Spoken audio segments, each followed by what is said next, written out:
Students, मुझे पता है अब आप इस क्वेश्चन का जवाब बहुत अच्छे से देख सकते हो कि कोई भी बिजनेस अकेला सरवाइव नहीं कर सकता बिकॉज गवर्नमेंट पॉलिसीज चेंज हो जाती है, टेक्नोलॉजी एडवांस हो जाती है और लोगों की चॉइस भी बदलती रहती है। तो इन सभी का असर बिजनेस पर तो पड़ता ही पड़ता है ना। तो ये सारे एक्सटर्नल फोर्सेस को हम क्या कहते हैं? Business environment. आज हम इसकी थ्योरी नहीं करने वाले, आज हम इनको एमसीक्यूज प्लस केस स्टडीज के थ्रू पूरे चैप्टर को कंप्लीट रिवाइज कर लेंगे। ओके, सो सबसे पहला क्वेश्चन हमारा क्या है? Business environment includes only economic condition, only practical condition, all external forces affecting business या internal management decisions। so students सोचो, बिजनेस के बाहर जो भी चीज बिजनेस को इम्पेक्ट करे, either government, technology, society, economy, ये सब एनवायरनमेंट का पार्ट होता है। तो इसका आंसर भी क्या होगा? All external forces affecting business, C option. Okay, external forces word जैसे ही दिखे तो वो क्या है? हमारा बिजनेस एनवायरनमेंट है, याद रखना बिल्कुल। नेक्स्ट क्वेश्चन क्या है? Which are the following best describes business environment? Static, certain, dynamic और सिंपल। गवर्नमेंट पॉलिसी चेंज होती रहती है, टेक्नोलॉजी भी अपडेट होती रहती है, कंज्यूमर का टेस्ट भी चेंज होता रहता है, इसलिए एनवायरनमेंट क्या है? Dynamic. Again C option. Okay, next question क्या है? Which dimension of business environment includes changes in government policies? Economic, social, political या टेक्नोलॉजिकल? गवर्नमेंट की बात हो रही है ना, गवर्नमेंट पॉलिसीज चेंज हो रही है, तो ध्यान रखो कहाँ पे होगी? पॉलिटिकल में। Again C option. Okay, next question क्या है हमारा? Reduction of government control and restriction is known as private, sorry, हाँ जी, reduction of control and restriction is known as privatization, globalization, liberalization और disinvestment। लिबरलाइजेशन, ओके, गवर्नमेंट का interference को क्या कर रहे हैं? हम कम कर रहे हैं, कंट्रोल कर रहे हैं, रिस्ट्रिक्शंस वगैरह को जो है रिड्यूस कर रहे हैं, ये सारी चीजों को कंट्रोल में कर रहे हैं। तो गवर्नमेंट का इंटरफेरेंस कम हो रहा है, तो वो क्या रहेगा हमारा? Liberalisation, C option. Transfer of ownership from public sector to private sector, public sector से प्राइवेट सेक्टर में हो रहा है, तो पब्लिक से जब प्राइवेट में जाएगा तो आंसर क्या रहेगा हमारा? प्राइवेटाइजेशन। ओके, नेक्स्ट क्या है? Removal of quantitative restrictions on imports. जो भी क्वांटिटेटिव रिस्ट्रिक्शंस है इंपोर्ट के ऊपर, उसको रिमूव किया जा रहा है, तो इसके अंदर क्या रहेगा? ग्लोबलाइजेशन। ओके, हम ये सारी चीजों को रिमूव करके चल रहे हैं, जो भी रिस्ट्रिक्शंस वगैरह लग रही है इंपोर्ट करने में। तो जब बाहर से इंडिया में आ रहा है, फॉरेन कंट्रीज इंडिया में आके इन्वेस्ट कर पा रही है, तो इट मींस दैट वो क्या है? ग्लोबलाइजेशन है। ओके, नेक्स्ट क्वेश्चन क्या है हमारा? Increase of increase in use of internet, AI and automation affects which environment? Economic, political, technological या social? बताइए। ऑफ कोर्स इसका आंसर क्या है? टेक्नोलॉजिकल, बिकॉज इंटरनेट का यूसेज बढ़ रहा है, एआई एंड ऑटोमेशन आ रहा है इधर, तो इसमें क्या रहेगा हमारा? टेक्नोलॉजिकल रहेगा। Which environment includes custom, traditions, literacy rate and lifestyle?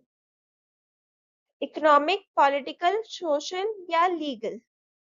हम जो है, अगर ह्यूमन बिहेवियर की बात कर रहे हैं ना, इसके अंदर सारी चीजें जो है, ट्रेडिशन, कस्टम्स, लाइफस्टाइल कैसा है, लिटरेसी रेट कैसा है, तो इसके अंदर जब ह्यूमन बिहेवियर की बात होगी तो क्या ऑप्शन रहेगा हमारा? सोशल रहेगा। Okay, which of the following is not a feature of business environment? इनमें से कौन सा जो है फीचर नहीं है? Uncertainty, complexity, stability, relativity. तो एनवायरनमेंट कभी स्टेबल नहीं होता, ठीक है? अनसर्टेन, कॉम्प्लेक्स और रिलेटिव तो होता है, बट स्टेबल नहीं होता। ओके, तो ऑप्शन सी। नेक्स्ट क्वेश्चन क्या है? फर्स्ट स्टेटमेंट कह रहा है कि बिजनेस एनवायरनमेंट इज डायनेमिक, और उसका रीजन क्या है? Business environment keeps changing due to changes in technology, government policy and consumer preferences.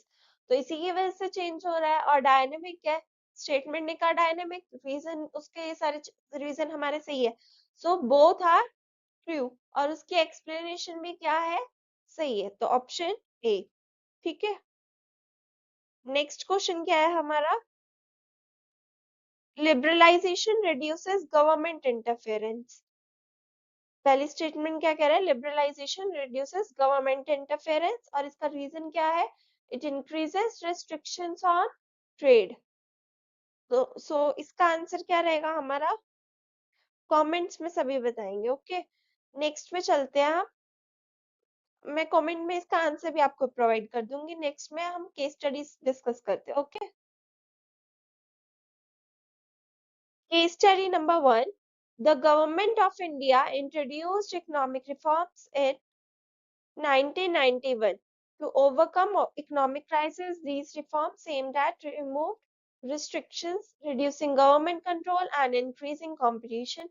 As a result, private players were allowed to enter sectors earlier reserved for public sector. Foreign companies were also encouraged to invest in India. Okay, इसमें क्या कहा जा रहा है कि सबसे पहले तो आप आइडेंटिफाई करो कि क्या पॉलिसी है ये। सोचो इसके अंदर क्या क्या बात करी गई है। 1991 रिफॉर्म की बात हुई है, रिफॉर्म्स इन 1991। तो कौन से रिफॉर्म्स आए थे? एलपीजी। फिर इसके बाद इन्होंने आगे क्या बात करी है? प्राइवेट। ऐसे वर्ड्स को आइडेंटिफाई करना है, सर्कल करो, अंडरलाइन करो, so that you can identify और answer as quickly as possible. Okay, तो प्राइवेट प्लेयर्स की बात हुई। फिर फॉरेन कंपनीज जो है, कह रहे हैं कि फॉरेन कंपनीज आ सकती है। तो डायरेक्ट हिंट कहाँ जा रहा है? न्यू इकोनॉमिक पॉलिसीज को, सारी चीजों की बात होगी ना। पब्लिक सेक्टर जो है एंटर कर पा रहा है, और पूरे रिफॉर्म की बात हुई है, रिस्ट्रिक्शन हटाई गई है, कंपटीशन इंक्रीज किया जा रहा है। तो सारे रिफॉर्म्स की बात हो रही है। तो ये क्या कह रहा है? 19 न्यू इकोनॉमिक पॉलिसी 1991। फिर थ्री कंपोनेंट्स बताने इस पॉलिसी के, तो वो क्या लिखे जाएंगे जब भी ये पूछा जाएगा?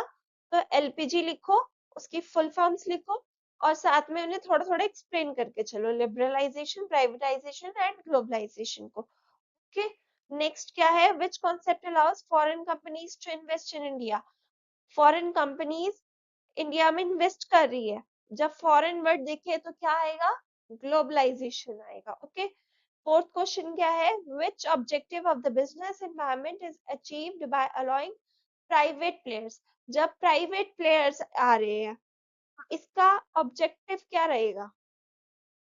कंपटीशन इंक्रीज होगा, एफिशिएंसी बढ़ेगी, और लोगों को choices, more options of choices मिलेंगे। Okay, more choices for consumers आएंगे। ओके, इनको अच्छे से डिटेल में थोड़ा सा एक्सप्लेन करके चलना एग्जाम में। with the growth of digital payments, online shopping and artificial intelligence, many traditional businesses have changed their way of operating. Companies are now using automation and data analytics to improve efficiency and customer satisfaction. Okay, तो इसके अंदर किस dimension को highlight किया गया है? कौन सा बिजनेस एनवायरनमेंट का डायमेंशन हाईलाइट हुआ है? जब इंटरनेट, एआई और शॉपिंग, ऑटोमेशन, ये सारी चीजें देखी, तो कौन सा टेक्नोलॉजिकल एनवायरनमेंट है? राइट, इसका बेनिफिट क्या रहेगा? इम्पैक्ट क्या रहा है इसका? कि कॉस्ट रिड्यूस हो रही है, हायर एफिशिएंसी आएगी, इनोवेशंस आएंगे हमारे उसमें। और चैलेंज क्या रहेगा जो बिजनेस फेस करेगा ड्यू टू दिस एनवायरमेंट? सोचो कि हमें जो है स्किल वर्कफोर्स की नीड होगी, तो वो चाहिए होगा ताकि वो ऑपरेट कर सके हमारी ये सारी टेक्नोलॉजी को। और हायर कॉस्ट जा सकती है टेक्नोलॉजी को। जब हम टेक्नोलॉजी को लेकर आएंगे, तो उसको लगाने के तो पैसे भी तो लगेंगे ना, तो कॉस्ट क्या होगी एट दैट टाइम? इंक्रीज हो जाएगी, हाई कॉस्ट ऑफ टेक्नोलॉजी। ठीक है, ऐसे चैलेंजेस हम बिजनेस को फेस करने पड़ सकते हैं। नेक्स्ट क्वेश्चन देखो अपना। Increasing awareness about health and environment has changed consumer preferences. People now prefer eco-friendly products and healthy food options. Companies have started manufacturing organic products and biodegradable packaging. So, which environment factor is affecting business? हमने क्या क्या चीजें देखी इसके अंदर? Consumer की preferences, उनका lifestyle, healthy food options वगैरह चीजें आ गई ना, उनका लाइफस्टाइल की बात होगी, और अवेयरनेस कि वो अवेयर हो रहे हैं चीजों को लेके कि ऑर्गेनिक प्रोडक्ट्स और बायोडिग्रेडेबल पैकेजिंग वाले चीजों को उन्होंने स्टार्ट कर दिया कंपनीज ने। क्यों करा? बिकॉज कंज्यूमर्स क्या हो रहे हैं, उनके अंदर अवेयरनेस इंक्रीज हो रही है अबाउट हेल्थ एंड एनवायरनमेंट। तो ये किसको टारगेट कर रहा है? सोशल एनवायरनमेंट को। ठीक है, सोशल एनवायरनमेंट की बात हो रही है। तो why should businesses study this environment? इस एनवायरनमेंट को पढ़ने की नीड क्यों है? इसका आंसर डायरेक्टली ही इस थ्योरी में छुपा हुआ है, इस केस में छुपा हुआ है। टू अंडरस्टैंड, ताकि हम समझ सके कि जो कंज्यूमर के चेंजिंग नीड्स है और उनकी प्रेफरेंसेस है, उसको हम इजीली अंडरस्टैंड कर सके। जो उनके टेस्ट, प्रेफरेंस और उनकी जरूरतों में चेंज आ रहा है, उसे अगर हम समझ पाएंगे तो हम अपने प्रोडक्ट्स को वैसे ही मैन्युफैक्चर कर पाएंगे, सो दैट उनकी नीड भी फुलफिल हो जाए और हमारा बिजनेस भी ग्रो करे। ओके, तो इसका आंसर कहाँ था? इस केस में छुपा हुआ था आपका। Name one value promoted by this change. Okay, तो एनवायरमेंटल प्रोटेक्शन आ रहा है, हेल्थ कॉन्शियसनेस हो रही है लोगों के बीच में। ठीक है, ये सारी चीजें वैल्यू प्रमोट हो रही है इसमें। The government introduced strict laws related to consumer protection and environmental safety. Companies failing to follow these laws face heavy penalties. Okay, तो इसके अंदर कौन से डायमेंशन की बात हो रही है? हमने किसकी बात करी? स्ट्रिक्ट लॉज की बात हो रही है ना, और पेनल्टीज वगैरह की भी बात आई है। तो ये कौन सा है? Political as well as legal, दोनों है, क्योंकि पेनल्टी लग रही है। तो ये लीगल भी हो गया हमारा, और गवर्नमेंट की बात हो रही है कि उन्होंने स्ट्रिक्ट लॉज वगैरह लाए, तो ये क्या है? पॉलिटिकल भी है। अब इसको जो है समझना क्यों जरूरी है, ताकि जो लीगल पेनल्टीज है वो अवॉइड हो सके और बिजनेस जो है बहुत स्मूथली रन कर सके, है ना। वरना तो हमारी लीगल पेनल्टीज ही लगती रहेगी जब तक हमें पता ही नहीं होगा उस लॉज वगैरह के लिए। तो हमारा उसको जानना, उस एनवायरनमेंट को जानना बहुत जरूरी है। ओके, नेक्स्ट क्या है? ऐसा कोई लॉ बताओ जो इस एनवायरनमेंट से रिलेटेड है। तो वो क्या रहेंगे? Like CPA consumer protection act, EPA environment protection act. Okay, इस तरीके से। अब आपको अगर ये सारी चीजें क्लियर होगी है, एलपीजी याद है, एनवायरनमेंट के कीवर्ड्स को पहचान ले तो, और केस के वर्ड्स को अंडरलाइन कर लेते हो, तो ये बहुत इजीली आप स्कोर कर सकते हो इसके अंदर। एज वेल एज आप एमसीक्यूज में भी सॉल्व कर सकते हो अगर आपके कंसेप्ट वगैरह बिल्कुल क्लियर है, आपको डायमेंशंस अच्छे से रियल लाइफ एग्जांपल्स के साथ पता है कि कौन सी डायमेंशन कैसे है, तो आप बहुत अच्छे से रिलेट करके उनके आंसर्स कर सकते हो। एलपीजी पता है, डिमोनेटाइजेशन पता है, और फीचर्स वगैरह भी आपको पता है, तो ये बहुत स्कोरिंग चैप्टर है और बहुत इजी चैप्टर है। नेक्स्ट वीडियो में हम नेक्स्ट चैप्टर स्टार्ट करेंगे। ओके, नेक्स्ट चैप्टर क्या है हमारा? Planning. Okay, bye, see you in next video.